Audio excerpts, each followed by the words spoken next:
నమస్తే cinema lovers. ఈరోజు మీ ముందుకి మన కిరణ్ అబ్బవరం గారు నటించిన కా సినిమా రివ్యూతో వచ్చాను. ఛానల్కి కొత్తగా వచ్చిన వారు వీడియోను లైక్ చేయండి మరియు ఛానల్ని సబ్స్క్రైబ్ చేసుకోండి మావా. ఈ సినిమాని పాన్ ఇండియా వైడ్లో అన్ని భాషల్లో రిలీజ్ చేశారు. సినిమా కథలోకి వెళ్తే అసలు కా అంటే ఏమిటి, ఆ ఊర్లో మధ్యాహ్నం 3 గంటల తర్వాత ఎందుకు చీకటి పడుతోంది, అసలు ఆ ఊర్లో ఏం జరుగుతోంది, పోస్ట్ మ్యాన్గా విధులు నిర్వహిస్తున్న హీరోకి ఉత్తరాలు చదివే అలవాటు ఎందుకుంది, తాను తెరిచి చదివిన ఉత్తరంలో అసలు ఏముంది, అన్ని ప్రశ్నలకి సమాధానాలు కావాలంటే వెంటనే మీరు మీ ఫ్రెండ్స్ అండ్ ఫ్యామిలీతో కలిసి ఈ సినిమాను చూసేయండి. మరి ప్రస్తుతం ఈ కా సినిమా ఈటీవీ విన్లో స్ట్రీమ్ అవుతోంది. సినిమా రిలీజ్ కంటే ముందు కిరణ్ అబ్బవరం గారు చెప్పినట్లు కథ చాలా కొత్తగా, కథనం వైవిధ్యంగా ఉంది.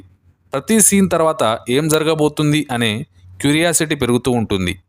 కథ నడిచే టైం లైన్ బట్టి వారి కాస్ట్యూమ్స్ కానీ లొకేషన్స్ కానీ చాలా నీట్గా ప్రజెంట్ చేశారు. కథలో వచ్చే ప్రతి క్యారెక్టర్కి ఒక ఇంపార్టెన్స్ ఉంది.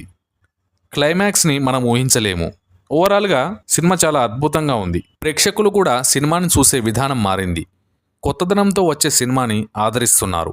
కానీ ఈ కథని పరభాషా వారు తీస్తే మనం ఇంకా ఎక్కువగా ఆదరిస్తాం.